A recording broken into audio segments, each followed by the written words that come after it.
Olá, meu nome é Rogério Teixeira Martins, eu sou professor do curso de Eletricista do Instituto Mix em Barbacena.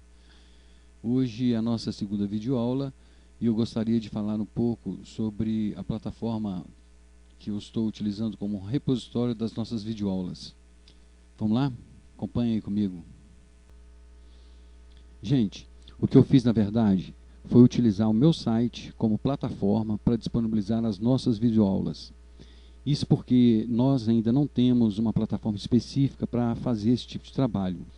Como vocês sabem, eu tenho uma pequena empresa onde eu presto consultoria na área de tecnologia e administração, e isso aqui é nada mais, nada menos que o meu site, onde eu divulgo os trabalhos que eu faço, né?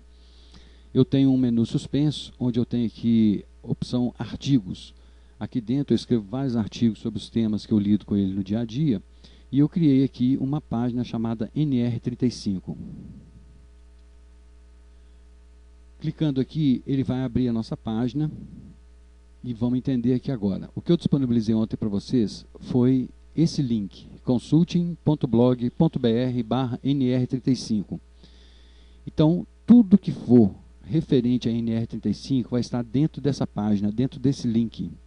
Então aqui, se a gente tiver 4, 5 videoaulas, todas elas vão estar disponíveis aqui dentro. Todos os documentos para download, todos os links para acesso de sites de pesquisa, tá ok?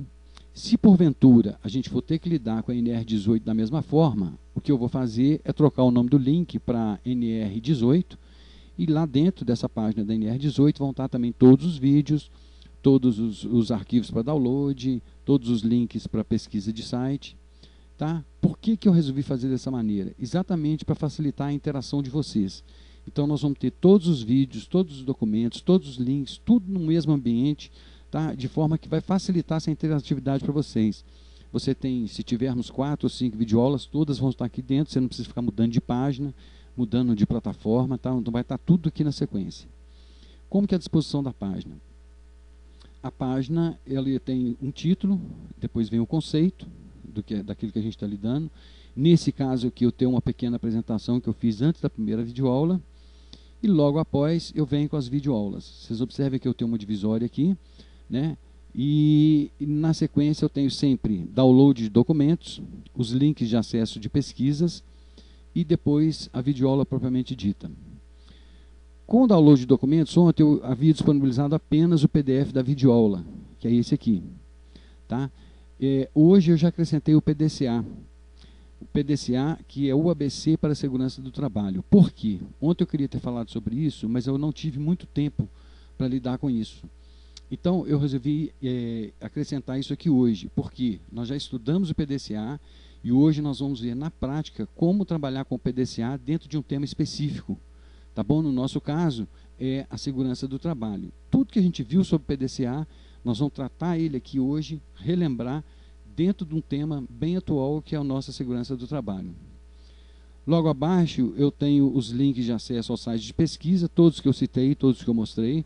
E aqui, conforme prometido, eu já, inclusive, corrigi o link para as normas reguladoras. Então, estão todas elas aqui, de 1 a 37. Claro que não são todas que referem-se à segurança no trabalho, mas a grande maioria. E vocês podem observar aqui que tem as NRR, de 1 a 5. Essas NRRs, elas dizem respeito a acidente de trabalho rural. Não é o nosso caso, tá? Não é o que a gente vai estar olhando aqui. Bom, qual que é a diferença de ver isso aqui pelo PC e ver essas telas aqui pelo mobile? A diferença é somente o tamanho de tela. Por quê? Na verdade, quando a gente desenvolve um site, a gente já desenvolve no modo responsivo, ou seja, se a tela é grande, ele vai se adaptar ao tamanho da tela. Se a tela é pequena, ele vai se adaptar ao tamanho da tela. A diferença é que aqui ele fica bem mais nítido, né? Parece que fica mais fácil da gente compreender, mas no mobile é a mesma coisa. A diferença é só mesmo o tamanho da tela, porque quando você abre essa tela no mobile, ele vai se adaptar dentro da telinha lá. Então, a disposição é a mesma, tudo que tiver contido aqui em PC vai estar disponível também lá no seu mobile, ok? Então, o nosso próximo passo agora é falar sobre o PDCA, o ABC da segurança do trabalho. Acompanhe comigo aí. Quando a gente clica aqui no link, ele vai abrir aqui o documento que nós vamos trabalhar com ele. Você complementa o download através dessa opção aqui. Tá perfeito? Então, agora vamos entender o documento. Está aqui o documento que a gente vai trabalhar com ele, que é o PDCA, o ABC para a Segurança do Trabalho. Eu quero lembrar que isso aqui é um direito autoral, tá, de Luiz Rangel, ele é CEO da MAPX Systems, tá? Eu consegui a disponibilização desse PDCA e a gente vai fazer um trabalho sobre ele. Então tem aqui documentação sobre o autor, né, alguma coisa sobre o autor, tá? Eu não vou ler isso aqui, vou explicar para vocês aqui o que nós vamos ver aqui desse documento. Nós vamos ver aqui a metodologia do ciclo do PDCA, que está na página 4, a metodologia do 5W1H, essa aqui é uma metodologia nova que nós vamos aprender hoje, tá? E nós vamos fazer um exemplo prático dessa utilização dessa metodologia 5W1H, ok? Vamos lá.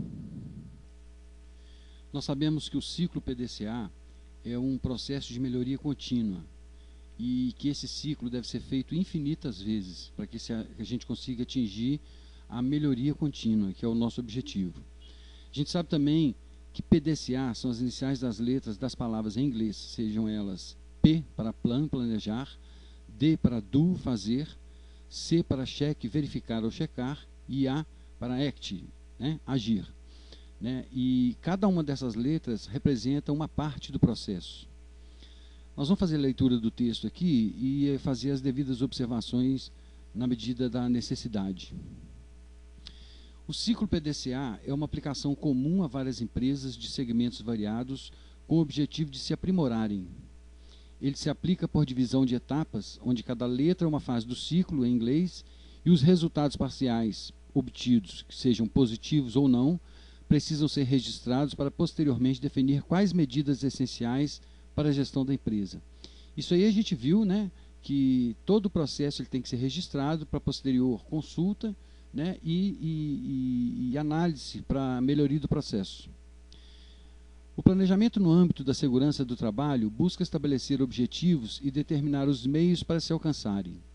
Na prática de SST, que é Saúde e Segurança do Trabalho, é organizar de que forma os perigos no local de trabalho podem ser identificados e como os riscos devem ser controlados. Para esse planejamento, os cenários precisam ser detalhados, bem como suas atividades.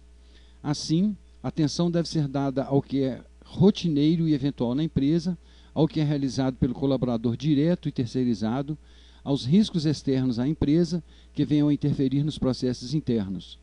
Plantas baixas da empresa, manuais dos fabricantes, das máquinas e a idealização de inspeções locais, treinamentos e diálogos diários de segurança, são os chamados DDS, por exemplo, são ferramentas que podem auxiliar na primeira fase do ciclo.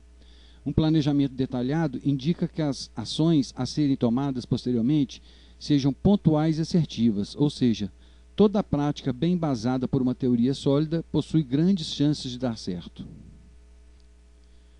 Bem, o que nós vemos aqui no processo de planejar?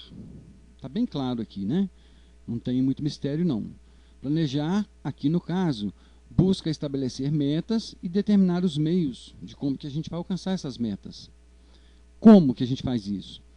Organizando de que forma os perigos no local do trabalho podem ser identificados e como os riscos devem ser controlados.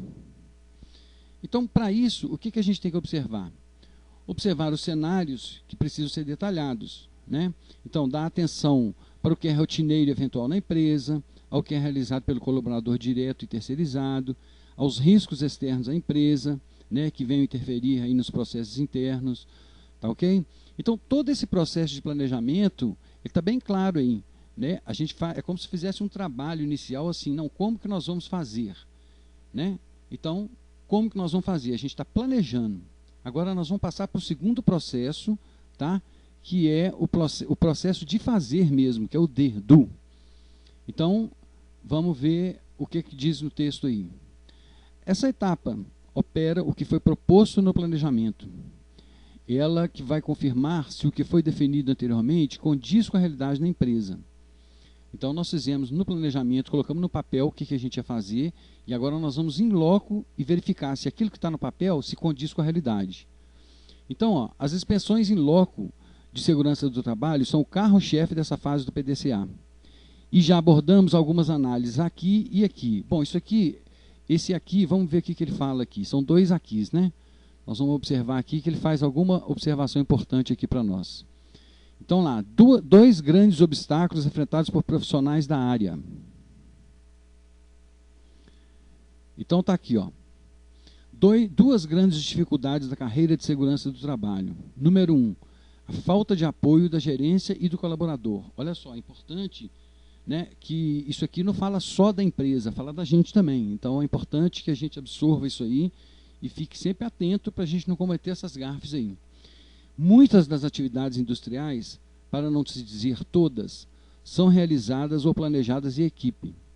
Você pode até trabalhar sozinho, mas a sua demanda deve repercutir no trabalho de outras pessoas.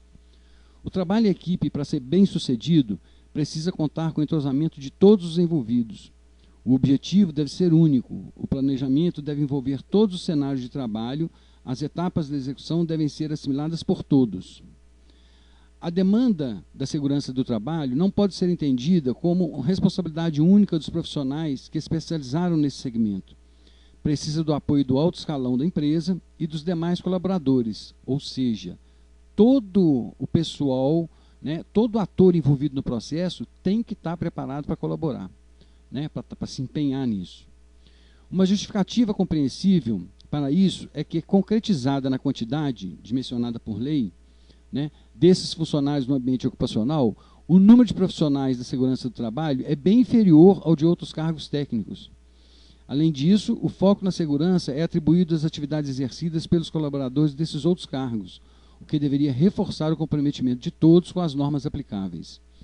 A falta de apoio por parte da gerência é observada como não incentivo às regras de segurança na forma de retenção de investimentos, né? Observar que não usei retenção de gastos, tá? Porque isso não é gasto, né? Isso é investimento. Gasto é quando você coloca um dinheiro em uma coisa que não é prioridade, isso é gasto. Né? Investimento é quando você coloca o dinheiro em algo que vai te trazer retorno, benefício. Né? E não participação mínima no cotidiano laboral. A falta de apoio por parte dos demais colaboradores repercute principalmente no descumprimento das legislações vigentes da segurança. Vamos discutir essas questões. Retenção de investimentos. Não é gasto, é investimento. Quem nunca ouviu ou usou essa máxima para abordar o uso de dinheiro em determinadas situações? As empresas e seus gestores só terão seus indicadores de segurança positivos quando compreenderem que todo e qualquer esforço no segmento de segurança do trabalho, aliado à qualidade e investimento nessas práticas, são grandezas diretamente proporcionais. Isso não significa liberar o caixa da empresa para adoção de medidas sem profunda análise, como robotizar o colaborador inteiro de EPI, né, ou divulgar em panfletos e sites práticas de segurança não disseminadas como hábitos por todos os colaboradores.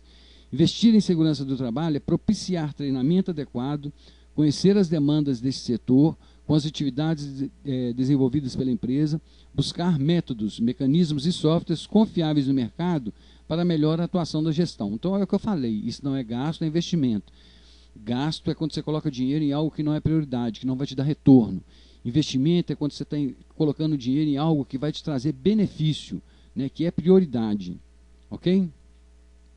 Então, o outro ponto aí é o seguinte: não participar do cotidiano laboral. Outra máxima, o exemplo vem de cima. Né? O mercado está saturado de chefes, que são pessoas que mandam. O mercado precisa de líderes, gente que sirva de inspiração. Os gestores não conseguirão sucesso em planejamentos, lê-se prosperidade na atuação do segmento de segurança do trabalho da empresa, se não forem entrosados com a demanda diária de seus colaboradores. Não é necessário ir ao local operacional todos os dias, mas observar e incentivar práticas de segurança do trabalho seriam ótimos parâmetros. Como? Promova ações, treinamentos e palestras de conscientização em sua empresa, noções de saúde e higiene, melhorias em procedimentos e práticas nas atividades laborais, e participa dessas mobilizações junto de seus colaboradores. Líderes são referência. Então está aí a diferença de um líder para um chefe. Né? O chefe é aquele cara que acha que tem que mandar e que você tem que cumprir e não quer saber de absolutamente nada. Líder não, é aquele que precisa de alguma coisa e que ele toma a frente, dando dando um bom exemplo para que as pessoas que estão por trás dele possam segui-lo, né? Então está muito claro aqui, está falando, você não precisa ir todos os dias lá, né? Basta você fazer o seu papel dentro dessas práticas aí, você promover ações, treinamentos, né, palestras de conscientização na empresa, né, abordar sempre um colaborador, está faltando algo, o que você acha que pode melhorar? Então, esse é o papel do líder, ok? O próximo item aí é o descumprimento das normas de segurança. Aos demais colaboradores, cabe o entendimento de que segurança do trabalho alcança limites maiores do que os impostos pelas atividades cotidianas de uma empresa. Muito mais do que realizar uma tarefa em segurança, as práticas de segurança do trabalho objetivam garantir a integridade dos envolvidos. Isso é literalmente manter-se vivo e bem. Gambiarras, jeitinhos, brincadeiras fora de hora e outros atos inseguros vão contra absolutamente tudo que é preconizado nas legislações de segurança do trabalho e acabam por dificultar o cumprimento das atividades de segurança.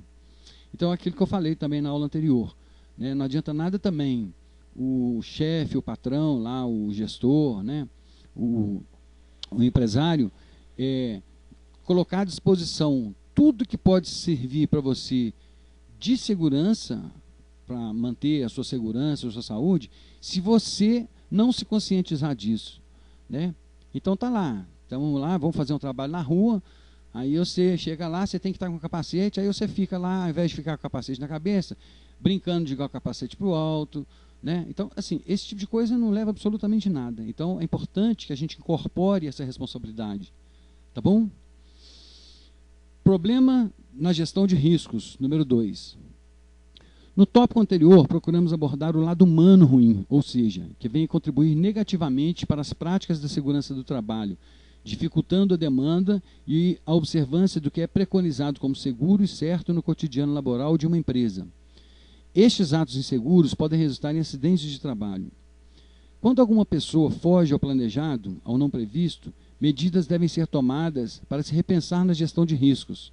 Isso pode se tornar um problema quando a gestão não é realizada de maneira eficaz ou quando uma empresa possui um porte médio ou grande, atue como uma série de atividades diversas ou possua uma quantidade considerável de setores.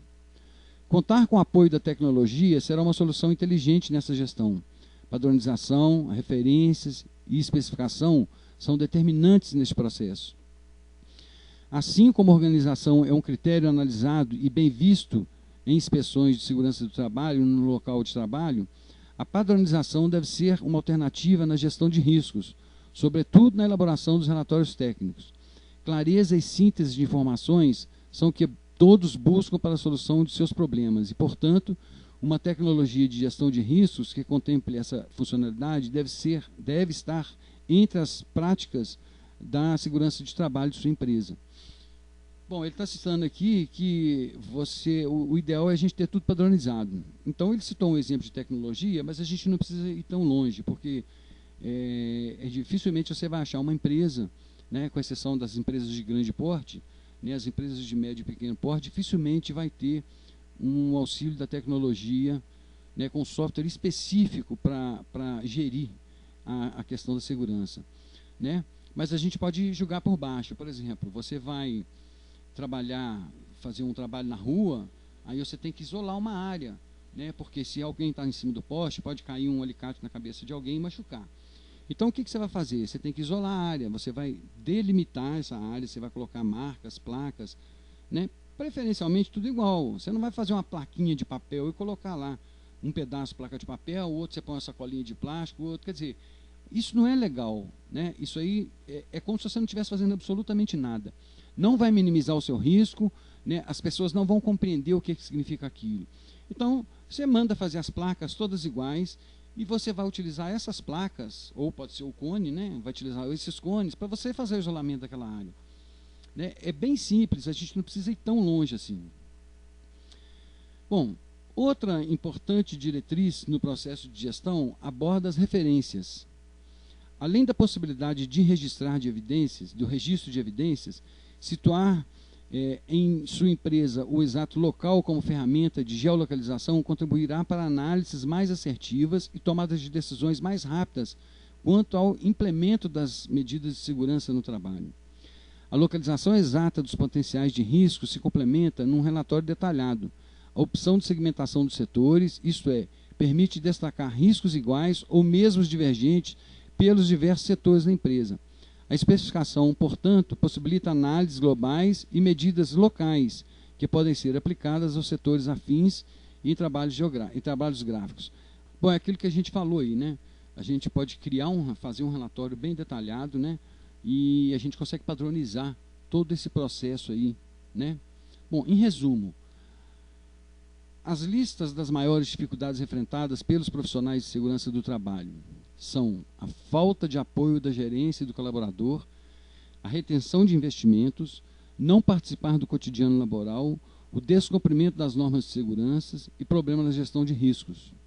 Então, resumindo, falta de apoio da gerência, aquilo que a gente falou lá em cima, né? Quer dizer, o gerente não está muito preocupado em ser líder, ele está mais preocupado em dar ordem, né? Por outro lado, o colaborador também vai ter essa mesma sensação, né? Ele não está muito preocupado em receber ordens, não quer investir, não quer incorporar isso aí. A retenção de investimentos está baseada naquilo que eu falei. Investimento é o que vai te trazer benefício, que é prioridade. Isso é investimento. O que é gasto? É quando você prioriza algo que não é prioritário, que não vai te trazer benefício imediato. Tá? Não participar do cotidiano laboral está relacionado com a gerência, né? Quer dizer, o gerente ele tem que estar, procura um funcionário aqui, um encarregado ali, está faltando alguma coisa, precisamos melhorar em alguma coisa, participar disso ativamente, né? O descumprimento das normas de segurança também está ligado, aliás, com o colaborador, que ele não está preocupado em cumprir as normas, quer levar tudo na bagunça, né? E o problema na gestão de risco é como gerenciar o risco, sabe como minimizar esse risco aí, tá ok? Bom, depois ele colocou também um outro aqui, que nós vamos dar uma olhadinha para ver de que se trata isso. Ah, legal. 5 habilidades para fazer inspeção de segurança do trabalho do jeito correto. Então tá aqui, ó. Primeiro, as 5 habilidades para uma ótima inspeção de segurança. Primeiro, visão, compreensão dos detalhes. A visão vai além do que se é visto a olho nu. Essa habilidade precisa ser compreendida como a capacidade de desmembrar o todo em partes menores, o que vai facilitar a inspeção do trabalho. Em outras palavras, é ter a noção quase que completa do desdobramento das demandas diárias do serviço. A visão macro abrangente de uma frente de trabalho inclui o que vai ser feito e a visão micro detalhada vai incluir, como se espera, os detalhes dessa operação. Veja um exemplo a seguir. Imagina a situação macro seja o transporte de um container do lado A para o lado B da empresa. O que é necessário para que isso aconteça em segurança? No nosso exemplo, uma série de detalhes precisa ser verificada para que a atividade ocorra sem surpresas desagradáveis. Quando falamos de transporte, sobretudo de cargas pesadas, procuramos definir qual o melhor veículo para remoção, com base também no plano de cargas, que é uma análise de manual de fabricantes, equipados de transportes e adequação à atividade necessária. E com isso, deve-se averiguar as condições, né, manutenção do meio de transporte, além, claro, de seu condutor, que precisa ter habilitação específica de acordo com o Código de Trânsito Brasileiro. Tão importante quanto o transporte é o trajeto por onde o veículo vai transitar. Assim, a sinalização, que é um item imprescindível, inclui, portanto, o direcionamento dos veículos para a esquerda, para a direita, pare, bem como os limites de velocidade permitidos e faixas de pedestres, por exemplo. Além disso, planejamento da atividade, uma atenção deve ser dedicada para a análise da superfície do trajeto, que pode implicar em adequações necessárias e verificação de obstáculos no caminho e se atividades simultâneas ocorrem. As condições do tempo também implicam no processo de movimentação de cargas. Existem normas que proíbem atividades quando da ocorrência de ventos muito fortes.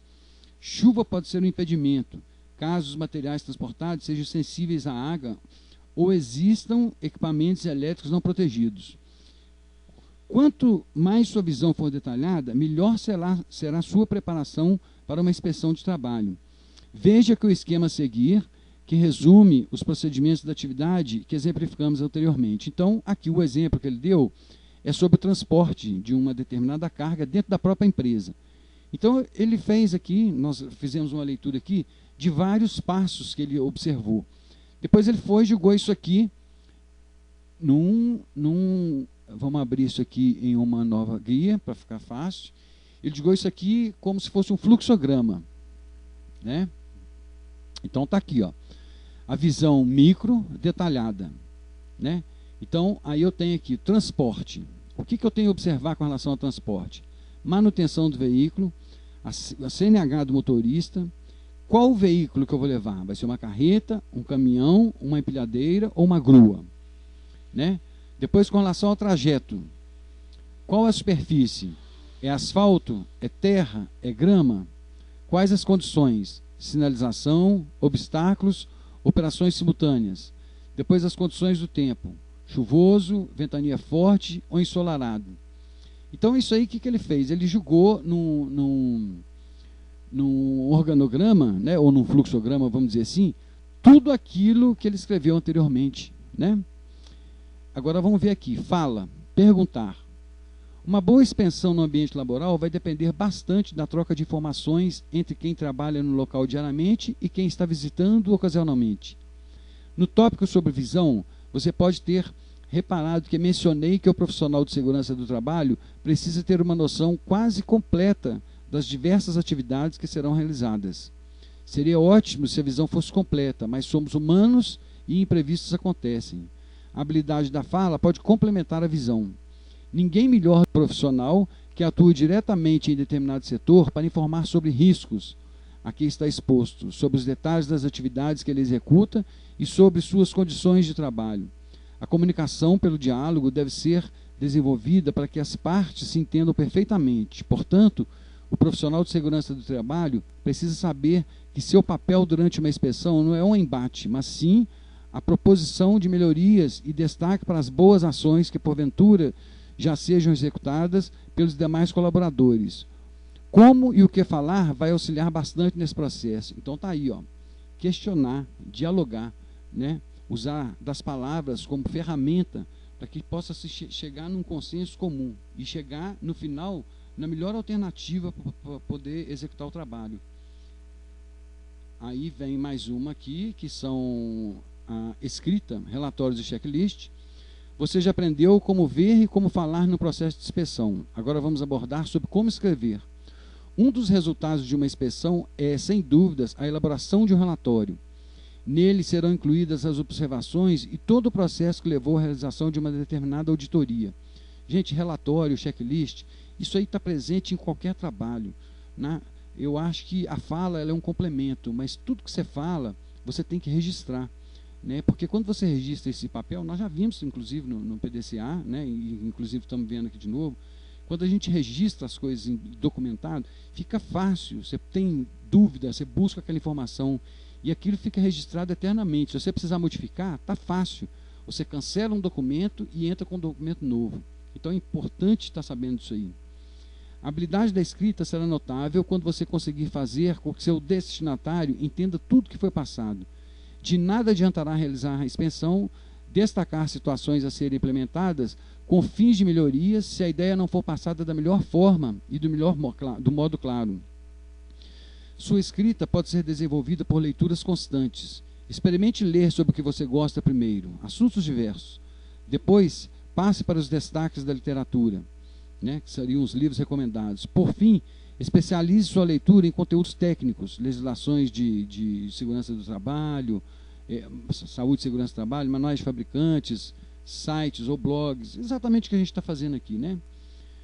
Os últimos serão determinantes para a base teórica dos seus relatórios. A abordagem do checklist, ou lista de verificação, nesse tópico fica a cargo de inspeções e atividades contínuas, isto é, que sempre ocorrerão sem modificações a se destacar.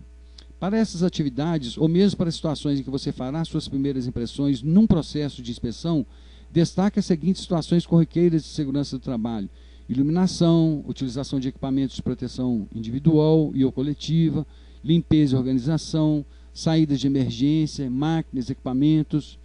Com o tempo e experiência, você pode elaborar sua própria lista de verificação e já saber o que procurar durante uma inspeção. O checklist será sua ferramenta mais simples e eficaz para o exato momento da inspeção. Portanto, a escrita deve ser clara, a ponto de qualquer outra pessoa compreender quais os detalhes que você pretende abordar na sua inspeção. Então tá aí, ó, checklist, né? É um trabalho que vai gerar uma padronização. Vamos citar um exemplo. Em um supermercado, por exemplo, toda vez que você abre o supermercado, você tem que ligar as chaves, verificar a geladeira, as máquinas da padaria, tudo isso você tem que ligar. Depois você tem que desligar, quando você vai fechar o supermercado. Então, para evitar que você falhe nesse momento, o que a gente faz? A gente faz um checklist, onde a gente observa todos os tópicos que são relevantes, tanto na abertura quanto no fechamento. Aí você tem checklist de abertura, checklist de fechamento. Um outro exemplo claro é o piloto de avião. O piloto de avião ele tem um checklist para decolar e um checklist para fazer o pouso. É a mesma história, tá? É a mesma história. Se não acompanhar o checklist, você corre risco de um acidente. Tá ok? Então, o quarto, que é precisão, evidenciar os fatos. Aqui, você deve ter percebido que as habilidades necessárias no processo de inspeção de saúde e segurança do trabalho são todas conectadas e dependentes uma das outras. O seu relatório de inspeção ganhará notoriedade se na sua abordagem conter, além do embasamento legal, normativo, as evidências, são registros fotográficos, precisas que justificam e fortaleçam sua parte teórica. Não adianta números, fotos ganham destaque sobre as palavras. Assim, você não precisa ser fotógrafo profissional, mas deve buscar sempre as melhores formas de registrar suas evidências. Pior que não registrar um apontamento é apresentar uma foto distorcida ou mesmo ambígua. Os registros serão a ponte dos gestores e da diretoria ao local de trabalho e da situação que você pretende representar. Seja preciso. Bom, isso aí é muito legal. Eu tenho um exemplo bem clássico comigo que ocorreu. Eu fui o coordenador de TI do Hospital Ibiapaba e quando eu assumi lá a cadeira, eu já peguei um pepino enorme. Eu tinha que dar manutenção em avião com o avião voando. Então, por aí vocês têm uma noção do que significa isso, o risco. Então, por exemplo, eu tinha lá a própria sala de TI, o espaço físico, estava um lixo, uma bagunça danada. Todos os hubs, as suítes, não tinha nada identificado, tinha lá em média de 150 computadores, eu não conseguia identificar qual computador que estava ligado aonde. Então, o que eu fiz? Eu propus, né, fazer uma reforma em todo o sistema, né, tanto da parte de infraestrutura quanto de equipamentos e softwares. Eu propus, só que quando eu propus, a primeira coisa que eu fiz foi fazer um relatório. E nesse relatório, todos os pontos fracos foram identificados através de fotografias. Então eu consegui mostrar para a diretoria que a coisa estava realmente em estado crítico e que era realmente necessário fazer aquele trabalho. Isso foi em 2010. Na época, o projeto ficou em mais ou menos de R$120 mil. Então, depois que eu fiz, eles concordaram, aí eu fiz todo o trabalho, modifiquei, e depois eu tornei fazer novamente o mesmo trabalho depois de pronto, mostrando, comparando a fotografia anterior com a fotografia nova, né? Dissertando ali nesses relatórios o que era, como que funcionava e como estava funcionando a partir daquele momento. Então, isso aí só gerou bons frutos para mim, né? Essa organização ela é extremamente importante na vida de qualquer um, tá bom? E, finalmente, o uso da tecnologia, o conhecimento. Renda-se ao uso da tecnologia. Conhecer o uso do mais simples software de edição de imagens, é o que a gente está fazendo aqui, né? Paint, por exemplo, ao mais elaborado dos programas de gestão de saúde e segurança do trabalho, contribuirá e muito para seu sucesso profissional. Um uso mais simples dessas ferramentas pode ser a adoção viável, por exemplo, para a indicação dos riscos e sinalização dos setores, processos e atividades de alguns departamentos da empresa. Você pode consultar na internet alguns modelos de sinalização, adequar o seu modo e utilizar no seu ambiente laboral. Muitos elementos no universo da segurança ocupacional são expositivos, precisam ser vistos, como as cores da coleta seletiva de resíduos, indicação do risco do choque elétrico e o próprio nome dos setores. Softwares mais elaborados auxiliam na detecção e gestão de riscos. Não é necessário que você seja programador, mas caberá ao profissional de segurança do trabalho o uso de determinados programas. O conhecimento das aplicações dessas ferramentas, com certeza, será destaque, não só no processo de inspeção de segurança, mas como em todo o processo de gerenciamento de atividades. Isso aqui também é muito legal. Ele está dizendo aqui que a sinalização é que chama a atenção das pessoas. O que chama mais atenção? Eu chamar qualquer um de vocês e falar assim, ó, não passe naquela porta ali, porque do lado de lá você vai encontrar um cachorro. Aí eu falo isso para você hoje. Né? O que é melhor eu fazer? Eu te falar isso ou eu colocar uma placa lá na porta assim, cuidado, cachorro bravo. Né? Então isso chama muito mais atenção e eu não preciso me preocupar em ficar falando para todo mundo, porque qualquer um que for passar por aquela porta vai estar sabendo, através da sinalização, que ali tem um cachorro bravo. Simples assim. Né? Quer dizer, a gente abstrai do mundo exterior e volta aqui para a gente com algo prático do dia a dia. Quem não tem um cachorro em casa e que se o cachorro é bravo, não prefere colocar lá no portão da casa, por causa do correio, do pessoal da CEMIG, do pessoal da água que vai lá fazer leitura, essas coisas, para avisar que o camarada que você tem um cachorro bravo lá. Então, a sinalização ela é extremamente importante nesse aspecto.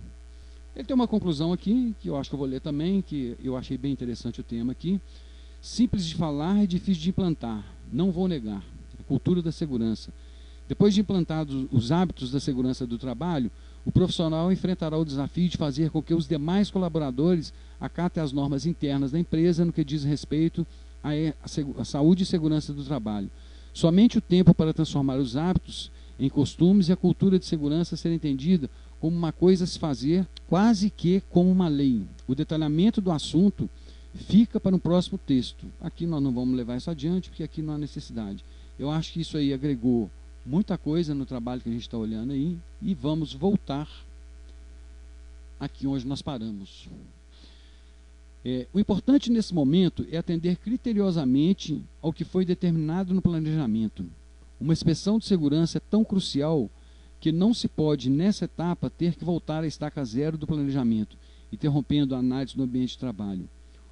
O momento para essa verificação é outro, como veremos mais à frente. Os DDDs, idealizados ainda na fase do planejar, né, do plan, precisam ser admitidos como uma ferramenta capaz de abordar assuntos relevantes às atividades do dia, detalhando o que será feito, como será feito e quais os mecanismos de segurança deverão ser utilizados. Os treinamentos configuram nessa etapa do PDCA outro meio de vital importância, visto que devem ser realizados obedecendo ao prescrito e normas nacionais e internacionais e revisto de tempos em tempos, verificar periodicamente de cada assunto. Estamos abordando aqui os trabalhos em altura, né, em espaços confinados, os exames clínicos, treinamentos da CIPA, treinamentos da Brigada de Incêndio, etc., o que for aplicável ao segmento de determinada empresa. Bom, aqui também ficou bem claro, né, nessa etapa aqui do fazer, é tudo que a gente planejou. Aqui na etapa de P, de planejar, a gente vai conferir em loco isso aqui, né, e usar todos esses mecanismos que a gente viu, né, nos exemplos que ele deu lá, né, na questão do comprometimento, sinalização, tudo aquilo que a gente viu aí. Né? Vamos passar para uma próxima fase, que é o cheque C. Quando falamos no início desse e-book sobre a dinâmica do ciclo do PDCA e mais à frente sobre voltar à estaca zero do planejamento, era exatamente sobre a terceira fase do PDCA que abordávamos. Então tá aí, ó, ele já está deixando claro. Ó, quando se falou sobre a dinâmica do ciclo do PDCA, né, questão de voltar à estaca zero do planejamento, né, era exatamente sobre essa fase do PDCA, a etapa do verificar. Como tudo na vida, a verificação ou checagem é a oportunidade para se encontrar desvios não imaginados e para corrigir o que deu errado. Ou seja, tudo que a gente planejou, tudo que a gente checou em loco, agora que a gente está verificando, o que deu errado é a hora da gente mexer. Tá ok? Basicamente é seguir aquela orientação de reler antes de enviar o e-mail ou checar a fonte da informação antes de compartilhá-la. Quando nas etapas anteriores são impostas as metas a serem cumpridas, quantidade de inspeções, quantidade de desvios encontrados, números de acidentes do trabalho após as mudanças na gestão de análise, etc., né, essa fase de verificar irá apresentar os resultados obtidos. O importante aqui é saber aproveitar todos os dados positivos e negativos. Os pontos positivos, como são de se imaginar, devem ser mantidos e aprimorados continuamente. O que deu errado não deve ser esquecido, precisa ficar num histórico registrado da empresa para que os mesmos erros não aconteçam mais tarde. Não se esqueça, um erro vai mostrar o que deve ser feito de certo. Bom, bem legal isso aqui, né? Essa fase aqui, que é a fase do verificar, ou seja, tudo que a gente planejou, primeiro, na manutenção, lá num poste na rua, a gente planejou como que ia ser feito, fomos em loco, checamos tudo, comparamos se nessa fase de execução se estaria compatível com o planejamento. Depois a gente entra na checagem, aí aqui a gente verifica que tem vários erros que a gente pode corrigir, lembrando que esses erros não podem ser destacados, porque se a gente apaga o erro, a gente esquece que a gente já cometeu o erro. Então, o erro ele deve ficar registrado de uma outra forma, né, com a correção e substituição a um outro ponto qualquer, tá? Para que a gente não cometa esses erros de novo. E agora, finalmente, o agir. A etapa do fazer e a de agir. Geralmente se confundem quando analisadas friamente. Por mais que a abordagem da segunda e quarta fases, respectivamente, sejam mais práticas, elas possuem algumas diferenças que permitem a manutenção do ciclo do PDCA. Antes de tratarmos sobre isso, é interessante notar que, enquanto fazer e agir são fases ativas, planejar e verificar, acumulam funções mais passivas, de análise de dados. Então, para uma etapa teórica, existe uma etapa prática. Repare ainda que o que fazer vem depois de planejar. Isto é, são etapas seguidas. Como dita, a segunda fase do PDCA deve seguir à risca o que é determinado no planejamento. Bem legal isso aí.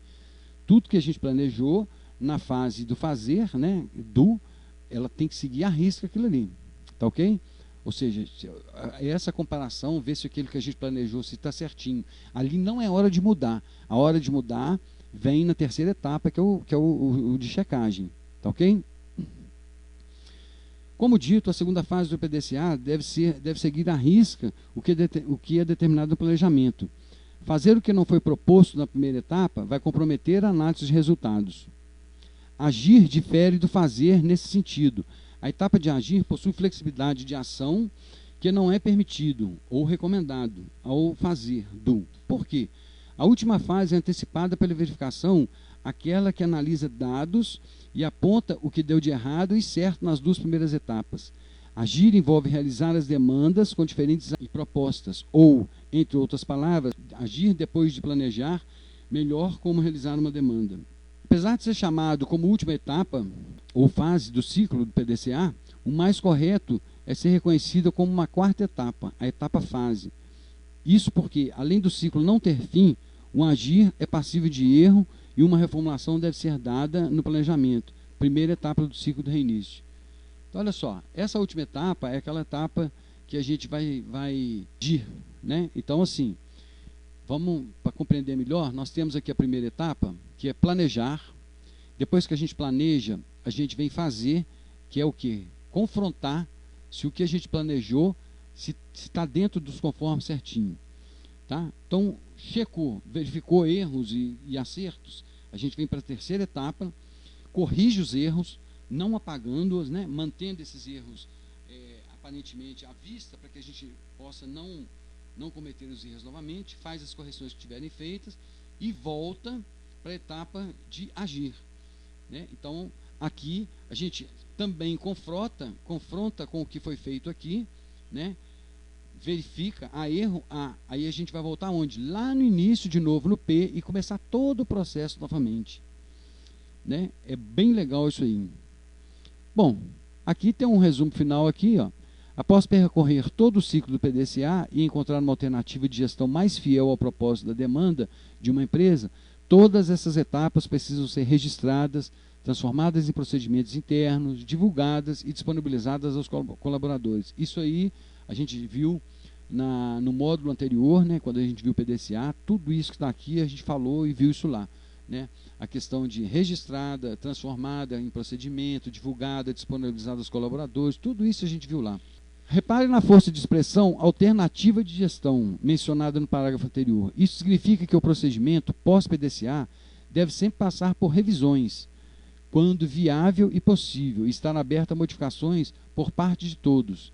A melhoria contínua atua nesse momento, visto que as modificações no mercado de trabalho jamais podem ser encaradas alheias aos segmentos da empresa, principalmente no que diz respeito à temática de segurança do trabalho. Legal, significa isso aí que esse documento ele é bem, né, ele sofre transformações todo o tempo, né, não é aquela coisa estática, né, ele é bem dinâmico, né, o que você faz aqui nesse momento ele pode mudar daqui a pouco de novo, né, então esse é o objetivo do PDCA. Por que ele é dinâmico? Porque ele busca o quê? Ele busca exatamente a melhoria contínua desse processo. Por isso ele tem que ser dinâmico, ele não pode ser estático. Estática é aquela coisa fixa, parada, que você não pode mexer, não pode fazer nada. E quando a gente diz dinâmico, é aquela coisa que você pode mudar. E tem que mudar, nesse caso aqui. Tá ok? Isso é o que eu queria mostrar para você sobre o PDCA aliado aí à segurança do trabalho. Né? A gente relembrou bastante coisa do módulo anterior e agregou isso aqui agora, adequou, né, evidentemente, com essa parte da segurança do trabalho. Bom, a gente vai encerrar por aqui essa segunda videoaula, porque essa parte do PDCA ela ficou bem extensa. Mas eu considero muito importante a gente conseguir fazer a adequação da segurança do trabalho junto ao PDCA. Né? Isso mostra que a gente pode utilizar o PDCA em vários segmentos aí, do trabalho. Né? Eu gostaria de ter visto a metodologia do 5W1H com vocês. Hoje não vai ser possível. Tá? Mas na próxima aula a gente vai passar um módulo pequeno, um método pequeno, né? Mas que também vai agregar mais conhecimento para vocês aí. Então, eu agradeço a vocês a boa vontade e a paciência e peço mais uma vez que vocês façam da NR35 o livro de cabeceira de vocês. Vou repetir, muitas vidas dependem de vocês. Tá ok? Esposa, filhos, pais e amigos. Então, boa sorte para todos e bom descanso.